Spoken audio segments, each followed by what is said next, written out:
Hello dear students, कैसे हैं आप सभी। आशा करती हूँ आप सभी ठीक होंगे, स्वस्थ होंगे, अच्छे होंगे। आईसीटी वर्चुअल क्लासरूम देहरादून में आप सभी का स्वागत करती हूँ। मेरा नाम समता है। जैसा कि आप सभी जानते हैं बच्चों, क्लास 12th में आपका चैप्टर चल रहा है मानव स्वास्थ्य एवं रोग। तो हम चलेंगे स्मार्ट बोर्ड की तरफ और मलेरिया के बारे में बातें करेंगे। कल के सेशन में हमने मलेरिया के बारे में बात करी थी कि सिम्टम्स मलेरिया का क्या होता है। तेज बुखार और ठंड लगना। बुखार हर वैकल्पिक दिन पर होता है और उल्टी होती है। सिम्टम्स ऑफ मलेरिया में मैंने आपको एक डायग्राम के थ्रू समझाने की कोशिश की, जिसमें मैंने आपको बताया कि मनुष्य के शरीर के हर अलग अलग ऑर्गन पे, अलग अलग पार्ट पे मलेरियल पैरासाइट का क्या प्रभाव होता है। अगर हम सेंट्रल नर्वस सिस्टम की बात करें तो हेडेक के रूप में वो सामने आता है। सिस्टेमेटिक फीवर होता है। मांसपेशियों की यदि बात करें तो थकान और दर्द का अनुभव होता है। फटीग और पेन फील होता है।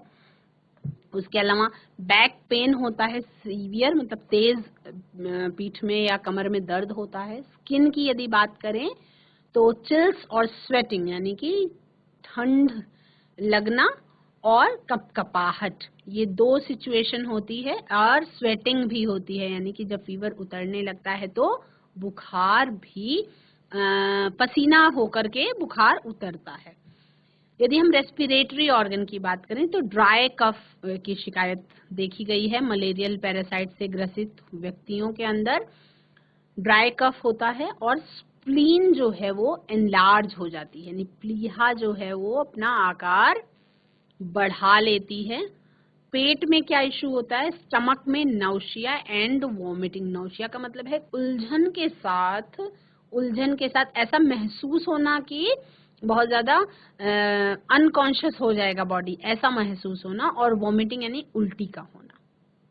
तो ये बहुत सारे सिम्टम्स हैं एक साथ। केवल इसमें बुखार ऐसा है जो वैकल्पिक दिनों पर होता है, मतलब अल्टरनेट डेज पर होता है। अगर एक दिन होगा तो अगले दिन नहीं होगा, फिर एक दिन होगा फिर अगले दिन नहीं होगा। उसका रीजन मैंने आपको बताया था कि जिस समय पर आरबीसी बर्स्ट होती है और टॉक्सिक सब्सटेंस हीमोजोइन निकलता है, उसी टाइम में चिल, ठिठुरन और 3-4 दिन के इंटरवल पे आने वाला हाई फीवर रिस्पॉन्सिबल होता है हीमोजोइन केमिकल इसके लिए। ठीक है, तो ये आप सभी बच्चों का क्लियर हो गया है। यहाँ पे कहीं भी आपको कोई कंफ्यूजन है तो आप इसको चैट के माध्यम से पूछ सकते हैं। ये स्लाइड में देखें बच्चों, आपका जो मलेरियल पैरासाइट है जिसे हम प्लाज्मोडियम कहते हैं, 3 अलग अलग स्पीसीज उसकी है। आपको मैंने बताया था plasmodium vivax, plasmodium malariae, plasmodium falciparum. आपको प्लाज्मोडियम वाइवेक्स का जीवन चक्र समझाया गया है। 2 होस्ट चाहिए उसको अपना जीवन चक्र पूरा करने के लिए। अगर हम मच्छरों की बात करें, यहाँ से हम स्टार्ट करेंगे, इसको हम पॉइंट नंबर 1 दे देंगे, पॉइंट नंबर 1, जहां पे मच्छर ने क्या किया, अपनी सलाइवरी ग्लैंड्स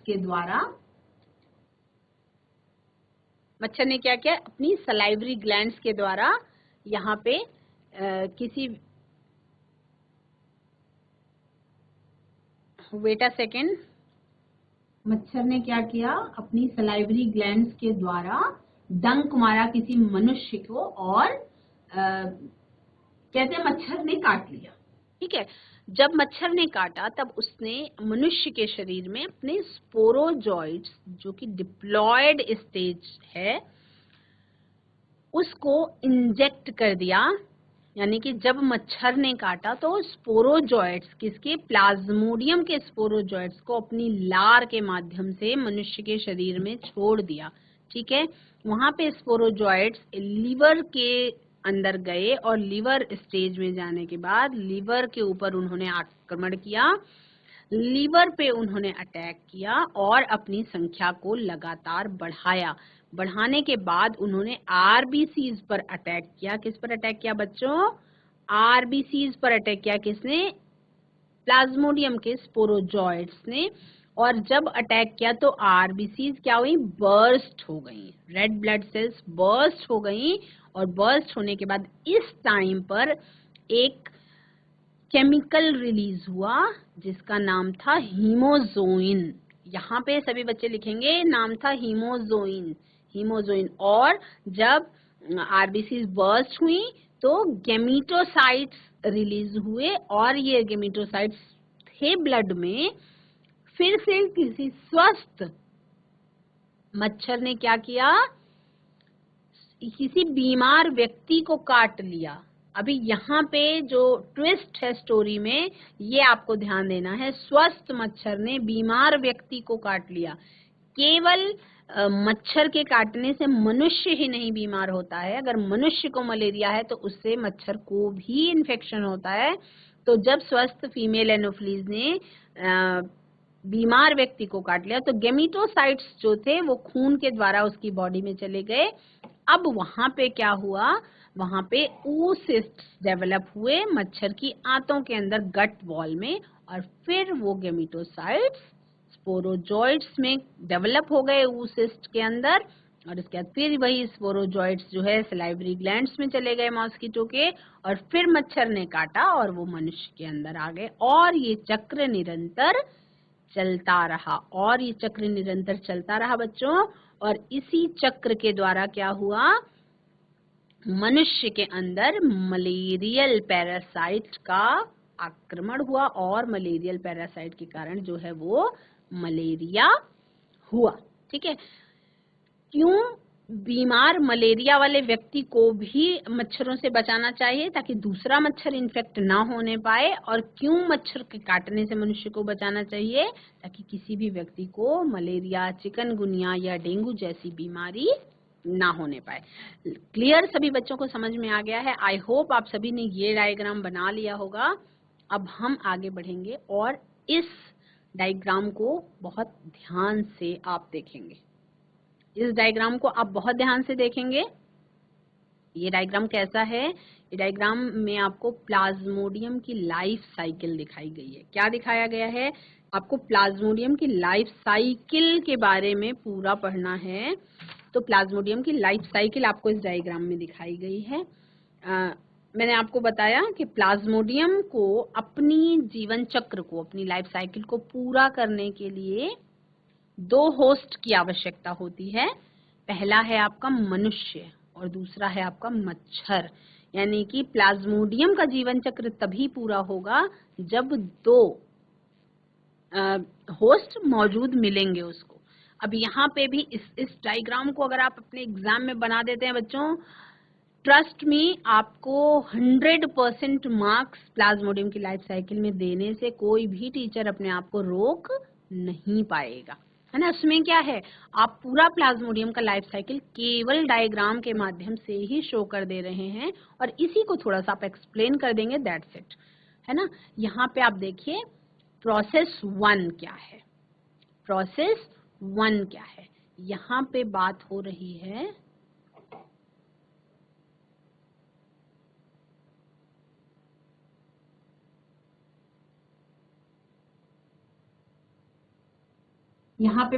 है प्रोसेस 1 की। प्रोसेस 1 में क्या होता है, यहाँ पे आप देख पा रहे हैं, और यहाँ पे 2 जगह पे मनुष्य का कांटेक्ट हो रहा है ना। हम सबसे पहले क्या देखेंगे, सबसे पहले हमने देखा, अगर हम इसको स्टेज 1 मानते हैं, तो सबसे पहले क्या किया, मच्छर ने अपनी सलाइवरी ग्लैंड्स, अपना डंक मारा मनुष्य की त्वचा में। यहाँ पे मनुष्य की त्वचा पे, आप मेरे कर्सर पे ध्यान देंगे, मनुष्य की त्वचा पे मच्छर ने डंक मारा। इस वाले पार्ट में देखिए, मच्छर ने मनुष्य की त्वचा पे डंक मारा। यहाँ पे उन्होंने स्पोरोजॉइट्स को एंटर करने का अलाउ कर दिया, मनुष्य के शरीर में स्पोरोजॉइट्स चले गए, और उन्होंने लिवर सेल को अपना घर बनाया।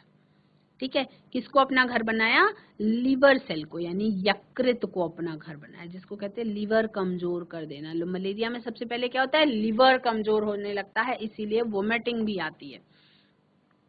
उसके बाद वहां पे अपनी संख्या को बढ़ाने के बाद उन्होंने अटैक किया। अब ये ह्यूमन होस्ट के अंदर आ चुका है, अब उसने अटैक किया आरबीसीज पर, रेड ब्लड सेल्स पर अटैक किया। तो ये है आपकी प्रोसेस 2, रेड ब्लड सेल्स पे अटैक किया और रेड ब्लड सेल्स क्या हो गई, बर्स्ट हो गई।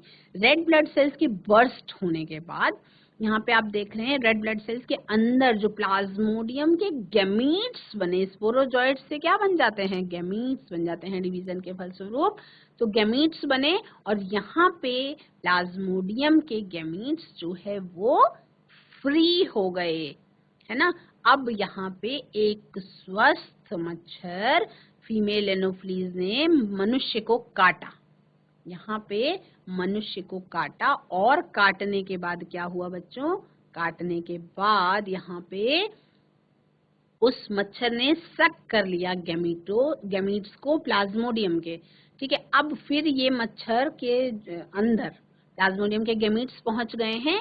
अब वहां पे मेल और फीमेल गैमीट्स दोनों अलग अलग पहुंच गए हैं। उन दोनों ने क्या करा, मच्छर की आंत में चले गए, मच्छर की गट वॉल में जाकर के वहां पे डेवलपमेंट हुआ, है ना। प्लाज्मोडियम का जाइगोट बन गया, है ना। स्टेजेस आप देख पा रहे हैं, प्लाज्मोडियम का जाइगोट बन गया, यानी फीमेल का मेल के साथ जब मिक्स हुआ तो क्या बने होगा, फर्टिलाइजेशन हुआ, प्लाज्मोडियम का जाइगोट बना, ठीक है।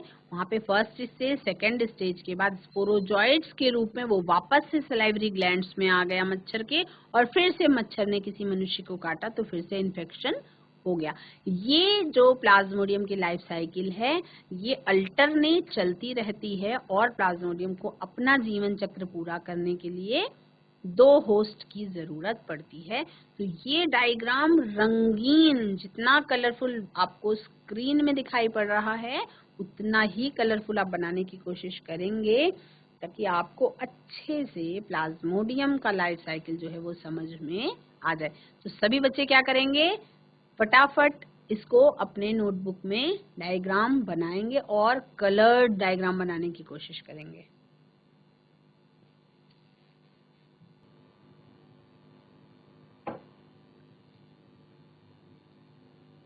ठीक है, अब इसको आप सबको नोट करना है। ये सारा जो है क्या करना है, आपको नोट करना है। पॉइंट वाइज आपको मलेरिया परजीवी का जीवन चक्र दिखाया गया है इसमें और बताया भी गया है। लिखेंगे, मलेरिया परजीवी को अपने जीवन चक्र को पूरा करने के लिए 2 मेजबान मानव और एनोफ्लीज की आवश्यकता होती है। यहाँ पे लिखेंगे, मलेरिया परजीवी को अपने जीवन चक्र को पूरा करने के लिए 2 होस्ट, 2 मेजबान मानव और एनोफ्लीज की आवश्यकता होती है। पॉइंट नंबर 2 इज प्लाज्मोडियम का जीवन चक्र, संक्रमित मादा एनोफ्लीज, बहुत पॉइंट वाइज लिखेंगे, बहुत क्लियर तरीके से आपको लिख दिया गया है तो इसको आपको एज इट इज उतारना है। प्लाज्मोडियम का जीवन चक्र, संक्रमित मादा एनोफ्लीज मच्छरों के काटने से स्पोरोजॉइट्स का इंजेक्शन लगाने से शुरू करते हैं। मतलब फीमेल एनोफ्लीज जो इन्फेक्टेड है वो साधारण आदमी को जब काटती है तो डंक मारती है, तो लार ग्रंथियां जो है वो मनुष्य के शरीर के अंदर जाती हैं और लार रिलीज हो जाती है मनुष्य के अंदर मच्छर की, है ना। उसमें मौजूद हैं प्लाज्मोडियम के स्पोरोजॉइट्स, ठीक है। परजीवी शुरू में यकृत कोशिकाओं के भीतर कई गुना होता है और फिर लाल रक्त कोशिकाओं पर हमला करता है, जिसके फलस्वरूप उसको बर्स्ट होना होता है, ठीक है। लाल रक्त कोशिकाओं पर हमला करता है, लाला रक्त कोशिकाओं की जगह पे लाल रक्त कोशिकाएं होंगी, हमला करता है, जिसके परिणाम स्वरूप क्या होता है, उनको टूटना होता है, यानी कि बर्स्ट हो जाना होता है। अब जब फट जाता है जो आरबीसी बर्स्ट हो जाता है तो फटे हुए आरबीसी से हीमोजोइन नाम का एक विषैला पदार्थ निकलता है। ये सर्दी और तेज बुखार के लिए जिम्मेदार होता है, ठीक है।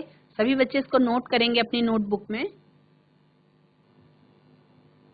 मलेरिया परजीवी को अपने जीवन चक्र को पूरा करने के लिए 2 मेजबान मानव और एनोफ्लीज की आवश्यकता होती है। प्लाज्मोडियम का जीवन चक्र संक्रमित मादा एनोफ्लीज मच्छरों के काटने से स्पोरोजॉइट्स का इंजेक्शन लगाने से शुरू होता है। परजीवी शुरू में यकृत कोशिकाओं के भीतर कई गुना होता है और फिर लाल रक्त कोशिकाओं पर हमला करता है और उसके परिणाम स्वरूप क्या होना होता है, उसको टूटना होता है, यानी कि बर्स्ट होना होता है। ठीक है। फटे हुए आरबीसी से हीमोजोइन नाम का एक विषैला पदार्थ निकलता है और यह सर्दी और तेज यानी सर्द ठंड जिसको कहते हैं और तेज बुखार के लिए जिम्मेदार होता है। आई होप कि सभी बच्चों ने ये वाला लाइफ साइकिल वाला डायग्राम अच्छी तरह से नोट कर लिया होगा, मतलब लिख लिया होगा, बना लिया होगा सुंदर से, और इस परजीवी का जीवन चक्र भी आप नोट कर रहे होंगे। हाँ, नेक्स्ट लिखेंगे सभी बच्चे, नेक्स्ट पॉइंट लिखेंगे। संक्रमित मानव से परजीवी रक्त को काटने और चूसने के दौरान एनोफ्लीज मच्छर के शरीर में प्रवेश करता है ना। यहाँ पे ये पॉइंट बहुत ध्यान देने योग्य है कि संक्रमित मानव से, यानी कि अगर किसी व्यक्ति को मलेरिया है तो उसको भी मच्छरदानी का प्रयोग करना चाहिए ताकि उससे किसी मच्छर को इन्फेक्शन ना हो सके। अगर उससे किसी मच्छर को भी इन्फेक्शन होता है तो वो मच्छर भी दूसरे किसी व्यक्ति को काटेगा और ये चक्र चलना शुरू हो जाता है। तो संक्रमित मानव से परजीवी रक्त को काटने और चूसने के दौरान एनोफ्लीज मच्छर के शरीर में प्रवेश करता है। कौन?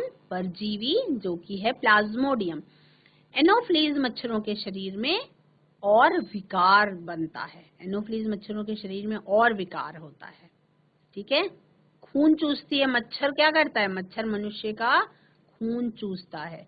तो मादा मच्छर यानी मादा एनोफ्लीज रक्त के भोजन के साथ गैमीटोसाइट्स ले लेती है, जो कि किसके हैं? प्लाज्मोडियम के गैमीट्स हैं। अब मच्छर की आंत में युग्मक और निषेचन, मच्छर की आंत में क्या होता है? निषेचन के पश्चात युग्मक का निर्माण होता है और अब ये स्पोरोजॉइट्स बन चुके हैं और ये स्पोरोजॉइट्स मच्छर की लार ग्रंथि में यानी कि सलाइवरी ग्लैंड्स में चले जाते हैं और जब ये मच्छर काटता है तो एक और मानव स्पोरोजॉइट्स इंजेक्ट किया जाता है। आई बात समझ में? आई बात समझ में? सेम तो मनुष्य को हर बार नहीं काटेगा, हर बार अलग टारगेट होगा। तो इस बार एक नए व्यक्ति को मलेरिया हो जाता है, तो इसको भी सभी बच्चे नोट करेंगे।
बच्चों पॉइंट सारे नोट करने हैं आपको, कहीं कोई पॉइंट मिस नहीं करना है ना। लाइफ साइकिल का डायग्राम आपको बनाना आना चाहिए और ये पॉइंट्स आप सभी ने नोट कर लिए। अब हम आगे बढ़ेंगे। आई होप कि मैं इतना इजीली आपको पढ़ा रही हूँ तो आपको प्लाज्मोडियम का लाइफ साइकिल पूरा समझ में आ रहा होगा और कैसे आपको ये समझ में आ रहा होगा कि कैसे एक व्यक्ति को मलेरिया हो जाता है और वो इन्फेक्ट हो जाता है ना। अब इसमें आपको क्या करना है, मैं अगला कोई भी बीमारी आपको आज नहीं कराना चाहती, एमबीबीएस है नेक्स्ट आपका, लेकिन एमबीबीएस में नेक्स्ट क्लास या नेक्स्ट सेशन में ही कराना चाहूंगी क्योंकि मलेरिया के साथ आपका अगर कोई दूसरा भी डिजीज मैंने किया मिक्स तो आप कंफ्यूज हो सकते हैं। तो आज क्या करेंगे, अभी आपके पास थोड़ा सा और टाइम है 2-4 मिनट का, तो इन 2-4 मिनट्स के टाइम में आप क्या करेंगे, आपको क्वेश्चंस रेडी करने हैं। आपको इस प्लाज्मोडियम के जीवन चक्र से संबंधित किसी भी प्रकार का कोई भी प्रश्न है, कोई डाउट है तो आप क्लियर करेंगे। चैट के माध्यम से, हैंड रेज के माध्यम से आप अपनी किसी भी प्रॉब्लम का सॉल्यूशन ले सकते हैं। प्लाज्मोडियम के जीवन चक्र के बारे में कोई सवाल है तो वो आप पूछ सकते हैं। और आपको डाउट्स, बेसिकली डाउट्स जो हैं कोई भी, वो क्लियर कर लेने हैं। क्योंकि साथ साथ अगर कोई भी आपको डाउट होता है, आप उसी सेशन में अगर पूछते हैं तो आपका वो डाउट एकदम क्लियर होता है और तब आपको भूलता नहीं है ना, आपको हमेशा याद रहेगा। फिर आपको बार बार उसको रटने की जरूरत नहीं पड़ेगी। फिर आपको समझ में आ जाएगा जब एक बार, तो रटने की जरूरत नहीं पड़ती है।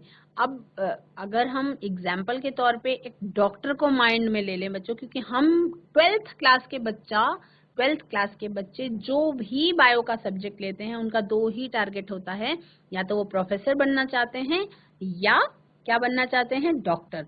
तो जो डॉक्टर होता है वो इतने सारे मरीजों के बीमारियों के बारे में जानता है, तो क्या हर चीज को वो रटता होगा? नहीं, समझता ही है। अगर रटेगा तो उसको कुछ भी याद नहीं रहेगा। एक बीमारी की दवा दूसरे में और दूसरे की बीमारी की दवा पहले में आ जाएगी।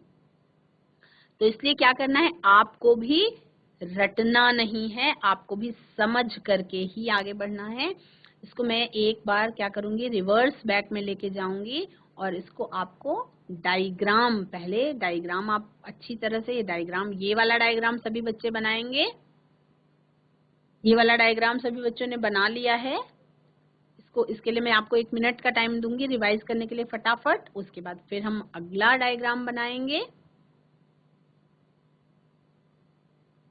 नेक्स्ट डायग्राम बच्चों, इसको भी आपको बना लेना है और ये ऐसा ही कलरफुल लाइफ साइकिल बनाएंगे कि क्या हो, इम्प्रेसिव लगे।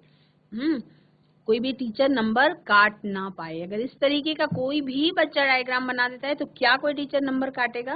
कोई टीचर नहीं चाहता कि वो बच्चों के नंबर काटे, है ना। पर आपको प्रेजेंट करना है अपनी कॉपी को उसी तरीके से ताकि उसका असर हो टीचर पे, है ना। टीचर देखेगा तो ऑटोमेटिकली नंबर आपको मिलने ही मिलने हैं। ठीक है, ये वाला डायग्राम सभी बच्चे बना लेंगे।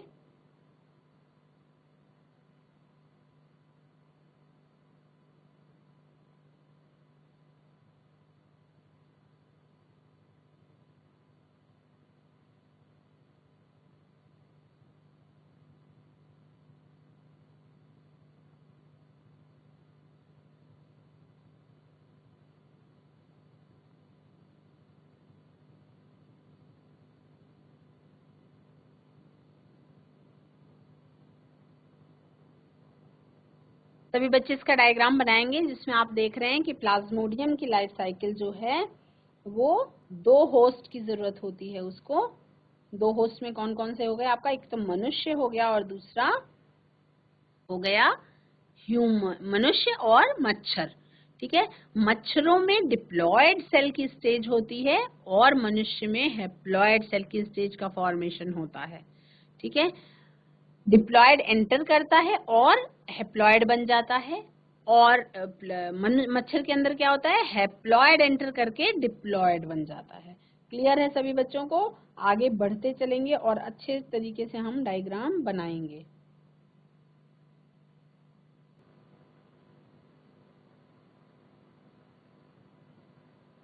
प्लाज्मोडियम की लाइफ साइकिल में आपने देखा, कहीं कोई कंफ्यूजन है तो मैं बार बार रिक्वेस्ट कर रही हूँ बच्चों, इसको क्लियर करना है आपको। मलेरिया परजीवी का जीवन चक्र आपको नोट करना है, पॉइंट वाइज ही लिखना है ताकि टीचर को पढ़ने में कोई भी प्रॉब्लम ना हो और आपको मार्क्स देने में, जब वो इजीली कोई टीचर बहुत एफर्टलेस कॉपी को पढ़ पाता है तो आपको एफर्टलेस मार्क्स भी मिलते हैं। ये एक टिप है नंबर पाने के। सब्जेक्ट स्कोरिंग है बहुत ज्यादा, इसको स्कोर कैसे करेंगे, स्कोर करने का ये टिप है।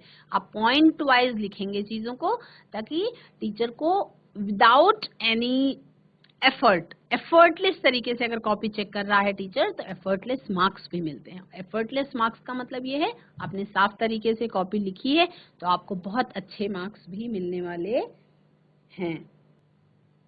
आई थिंक सभी बच्चों ने ये वाला भी कंप्लीट कर लिया होगा। अब कल के सेशन में हम नेक्स्ट डिजीज अमीबियासिस के बारे में बात करेंगे बच्चों आज की क्लास में आप सभी ने मलेरिया के बारे में जाना। आई थिंक आप सभी का क्लियर हो गया होगा। होपफुली ये सेशन आपको अच्छा लगा होगा। अगर कोई भी कंफ्यूजन है तो आप चैट के माध्यम से या हैंड रेज के माध्यम से पूछ सकते हैं। आज की क्लास में इतना ही। That's all for today. Have a nice day. Take care.